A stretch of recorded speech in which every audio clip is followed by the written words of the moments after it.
Décideurs engagés, l'émission TV de l'Hémicycle qui révèle les décideurs et nous permet de comprendre ce qui, chaque jour, leur donne envie de se battre et de réussir. Bienvenue dans On se dit tout, l'émission des décideurs engagés sur l'Hémicycle TV. Aujourd'hui, nous sommes avec Laïla Mamou, directrice de l'engagement citoyen du groupe CF, Crédit Agricole Consumer Finance. J'espère que je l'ai bien prononcé. Bonjour Laïla Mamou. Bonjour. Merci beaucoup d'être avec nous dans On se dit tout. Alors, on va parler de votre carrière, évidemment, que vous avez effectuée quasiment pour la totalité au Maroc, avant d'être nommée en France aux commandes de Sofinco, spécialiste du crédit à la consommation. Vous avez des combats dans la vie, vous en avez plein des combats. Vous êtes une femme vraiment engagée, on va en parler. Mais d'abord, parlez-vous de nous, de vos passions, de ce qui vous anime dans la vie. Je sais que vous êtes une ballerine. Oui, j'étais une ballerine. J'ai dansé toute mon enfance, jusqu'à 26 ans, vraiment de manière très professionnelle. Je voulais en faire mon métier. Une rigueur de vie. Hein. Oui, c'est une rigueur de vie qui m'a accompagnée durant toute ma carrière. Et toute ma carrière, je faisais le parallèle de manière inconsciente sur ce que m'a apporté la danse en termes de rigueur d'entraînement. Comme le rôle de l'entraînement, c'est le rôle de la formation, continuer toujours à se former, continuer toujours à être au top, et c'est sans relâche.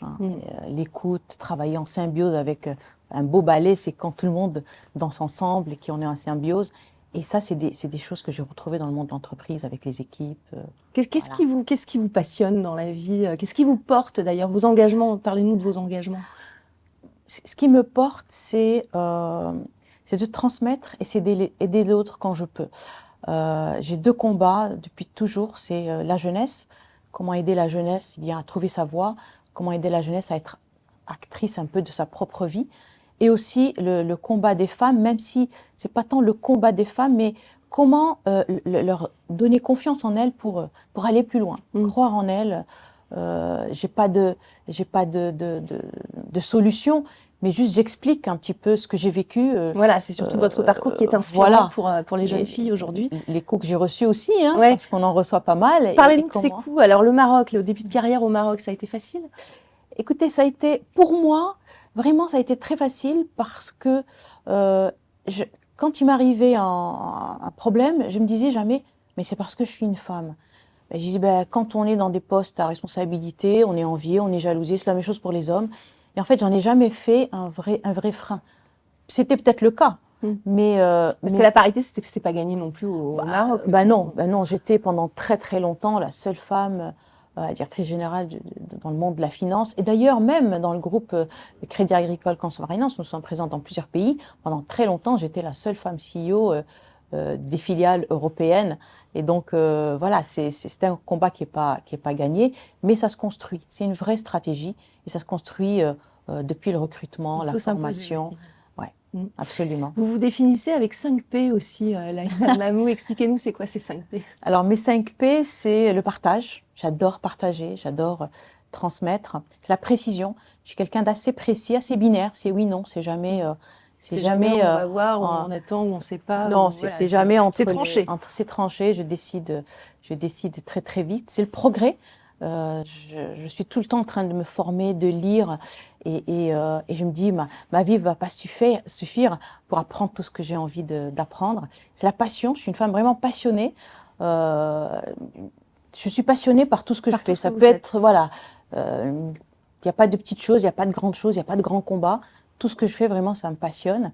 Et le plaisir. Et pour moi, c'est pas possible de travailler si je suis pas dans le plaisir. Moi, je dis, si je rigole pas dans une journée, c'est une journée perdue de ma vie. J'espère qu'on rigole ici. Voilà. Directrice de l'engagement citoyen du groupe, c'est un poste auquel vous avez été promue récemment. Alors, c'est un poste sur mesure. Oui, en fait, c'est vraiment, ça a été ma demande. Donc moi, ça fait plus de 17 ans que je dirige. J'ai fait au Maroc, j'ai travaillé en Afrique, en Europe aussi. J'ai piloté aussi quelques pays européens. Sofinco au niveau de la France, et je me suis dit, là j'ai vraiment envie de porter ce combat à temps plein. J'ai toujours eu pendant toute ma fonction de CEO, j'ai toujours en parallèle contribué. Je dirige une association au Maroc, on forme 140 000 jeunes à l'entrepreneuriat. J'ai été dans plusieurs associations, Enactus, IFI, bref. Et quand je suis arrivée en France, pour les 70 ans de Sofinco, je me suis dit, on va lancer les 70 projets qui sont portés par leurs collaborateurs. C'était histoire de voir est-ce qu'il y avait cet esprit que j'avais déjà au Maroc, parce que les collaborateurs étaient très engagés. Et j'étais surprise parce qu'en finalement, j'ai eu 81 projets. Et on a eu du mal à choisir celui qui nous plaisait le plus parce qu'il était vraiment très impressionnant. Et pourquoi aujourd'hui j'ai vraiment demandé, j'ai la chance d'avoir été écoutée et d'avoir été suivie parce que en fait nous sommes présents dans plusieurs pays, dont 19 en Europe. Et si nous voulons avoir de l'impact, il faut que nous tous, nous ayons la même stratégie. Et créer cette direction de l'engagement citoyen, c'est une manière de dire, eh bien maintenant, ça fait partie de la stratégie de l'entreprise. Il n'y a pas la vie de l'entreprise et à côté des actions citoyennes, voilà. Non, vous encouragez les collaborateurs à s'engager en leur donnant du collaborateurs. temps pour ça. Absolument, absolument. Il faut, si on veut un engagement citoyen, alors il faut une stratégie, il faut le définir, mais il faut aussi donner la chance aux collaborateurs de contribuer. Et ça augmente le sentiment d'appartenance à l'entreprise, de se dire, j'ai la chance de travailler là où je peux aussi contribuer. Et l'idée, c'est de pouvoir faire ça dans les 19 pays européens. Pourquoi? C'est de se dire, eh bien, dans 3 ans, dans 5 ans, eh bien, on va pouvoir dire que Crédit Agricole Consumer Finance, il a eu un impact sur l'emploi des jeunes. Et nous, ce qu'on veut, c'est avoir un impact sur l'emploi des jeunes et sur les métiers de demain. J'ai vu un chiffre qui m'a vraiment impressionné, c'est Pôle emploi qui dit que 86% des postes de 2030 ne sont pas connus.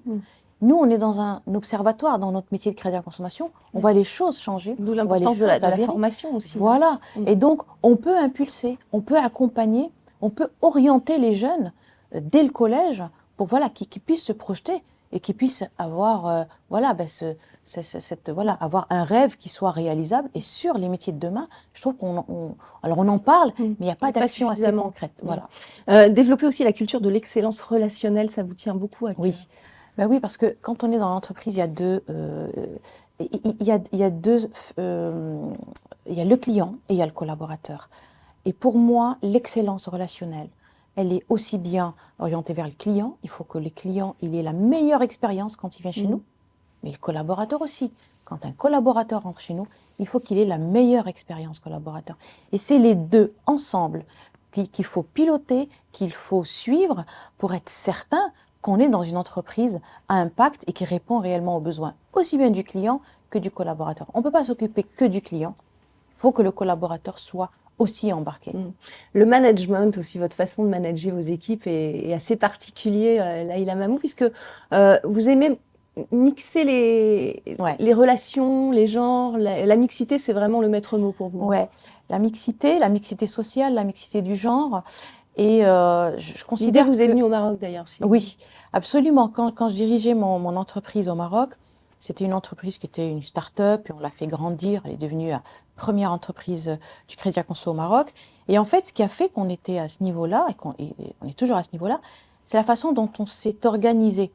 Il n'y a pas de science infuse. Je n'ai pas la science infuse. Je n'ai pas la réponse à toutes les questions. Par contre, quand j'ai un problème, j'ai créé un petit espace. Ça peut être un espace de 10 personnes, ça peut être un espace de 50 personnes, et je leur dis, voilà, il y a ce problème. Qui veut venir contribuer à régler et à réfléchir à ce problème? Et cet espace-là, c'est un espace où la hiérarchie n'a aucune importance. On peut être directeur, on peut être conseillère clientèle, on peut être standardiste, même si ces métiers sont en train de disparaître. Ce que je veux, c'est pas le poste, c'est pas le grade, c'est l'humain qui va venir et qui va apporter... La réponse doit être collective. La réponse, elle est collective et c'est le fait d'avoir des personnes qui viennent de marchés de différents milieux, eh bien, ça fait qu'on regarde le problème différemment. Et j'ai toujours été impressionnée, et je souhaite vraiment à tous les CEO d'être... Je trouve que c'est le Graal, c'est quand vos équipes vous impressionnent et vous apportent une solution à laquelle mais jamais j'aurais pensé toute seule. Et ça c'est le Graal. C'est ce qui a permis... Voilà. Être surprise par ces équipes, je trouve que c'est très gratifiant. On va passer à la question d'une jeune fille accompagnée par la Fondation Mosaïque, fondation bien sûr dédiée à l'inclusion économique qui agit contre les discriminations à l'emploi. C'est tout de suite après le jingle.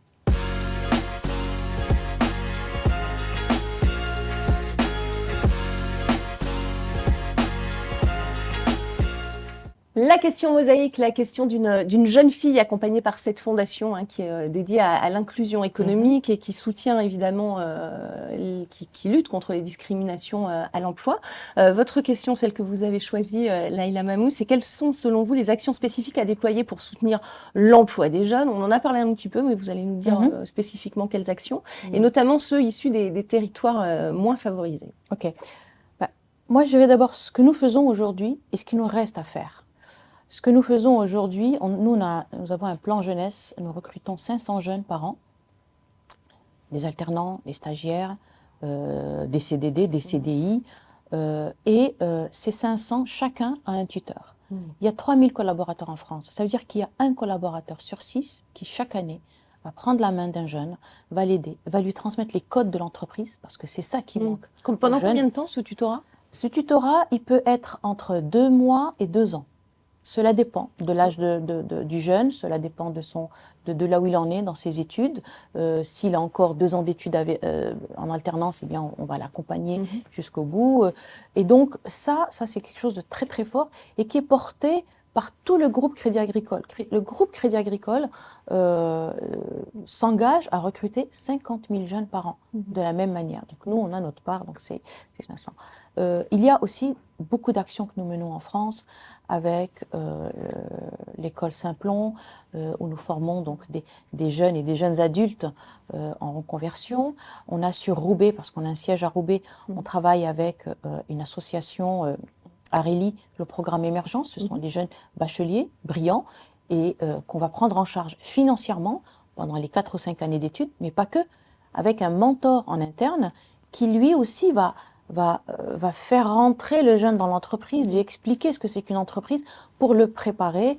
On travaille aussi avec Elle Bouge, parce que les femmes dans la tech, oui, il faut donner envie aux jeunes. Un domaine où elles sont encore peu nombreuses. Voilà, et il y a un sujet qui me tient à cœur, moi, c'est les orientations. L'orientation en 3e, moi, je trouve qu'il y a un fossé aujourd'hui. C'est difficile d'ailleurs en 3e. Voilà, exactement. Il y a un fossé entre ce qu'on transmet à l'enfant à cet âge-là et l'évolution du marché. Et je trouve que nous, on a cette responsabilité. C'est d'aller dans les collèges et d'aller aider les jeunes à mieux appréhender. Et surtout à parler d'un langage qu'ils comprennent, parce que ce sont des métiers un peu théoriques pour eux. Un peu abstrait pour eux. On va passer à la question VL, si vous le voulez bien. Il nous reste peu de temps. On a tellement de choses à dire, évidemment. VL, c'est le média de référence des 17-27 ans. VL, un média qui cartonne aussi dans les salons de recrutement. C'est juste après le jingle.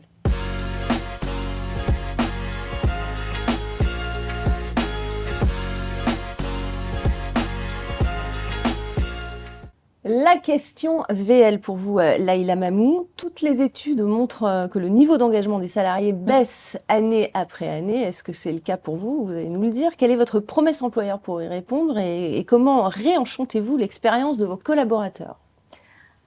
C'est une question que j'adore. Difficile. Mais que j'adore parce qu'en fait, c'est le cœur même de l'entreprise. Et alors, ce qui est fabuleux au Crédit Agricole, c'est que ça fait 10 ans que nous mesurons cet indice d'engagement. Et ça fait 10 ans que nous le mesurons auprès des 187 000 collaborateurs qui sont dans le monde entier. Et tous les ans, et c'est suivi à très haut niveau, tous les ans, on doit venir expliquer l'évolution de cet engagement. L'intérêt du pilotage, c'est de dire, c'est pas tant le chiffre qui est important, mais quand on est, par exemple, à 70% d'engagement, ce qui était le cas il y a 10 ans, aujourd'hui, vous êtes à combien? Aujourd'hui, on est à 82. Oui. C'est quand même pas mal. Je dirais même, c'est très satisfaisant.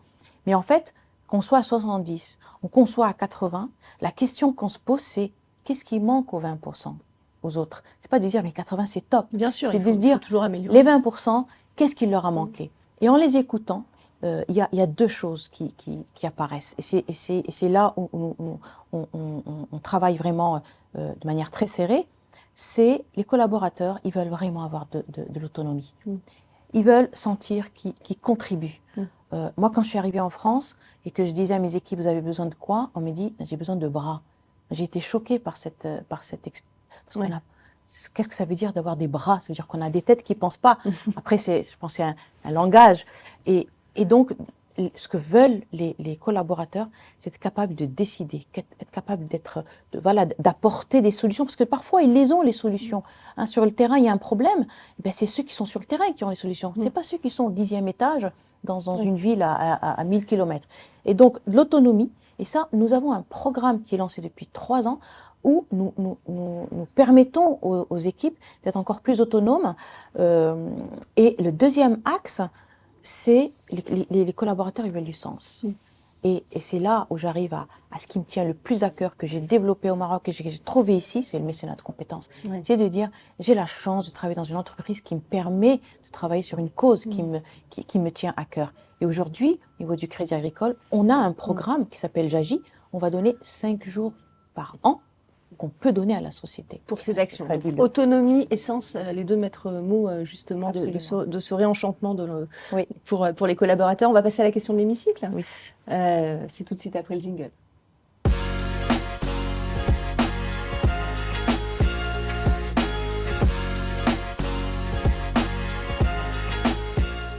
La question de l'hémicycle, Laïla Mamou. Alors, vous connaissez le principe, vous vous adressez au gouvernement, vous avez sans doute des choses à leur dire à ces membres du gouvernement. Vous avez 1 minute, c'est assez court, vous pouvez les regarder droit dans les yeux si vous le voulez. Ok. Eh bien, moi je trouve que le tissu associatif en France, il est fabuleux, c'est un très beau terreau pour l'entreprise solidaire et sociétale. La France a démontré sa capacité à créer la French Tech, qui aujourd'hui est connue dans le monde entier. Alors, il y a eu une tentative de la French Impact pour mettre en valeur l'innovation sociale. Ça n'a pas, on va dire les mots, enfin, ça n'a pas marché. Mais je pense qu'on peut reprendre la French Impact en se disant qu'est-ce qui n'a pas marché. Et on a le droit de se tromper, mais on n'a pas le droit de ne pas faire. Et donc, comment faire pour que la French Impact soit aussi connue et que le modèle français soit un modèle inspirant pour d'autres pays, et on en a les moyens. Merci Laïla Mamou, le message est passé. Merci beaucoup en tout cas d'être venue Merci à vous. Échanger dans On se dit tout, c'était passionnant. Merci beaucoup, merci pour vos engagements. Merci à vous pour votre fidélité à notre émission. On se retrouve évidemment très bientôt pour un nouveau numéro de On se dit tout. Décideurs engagés, l'émission TV de l'hémicycle qui révèle les décideurs et nous permet de comprendre ce qui chaque jour leur donne envie de se battre et de réussir.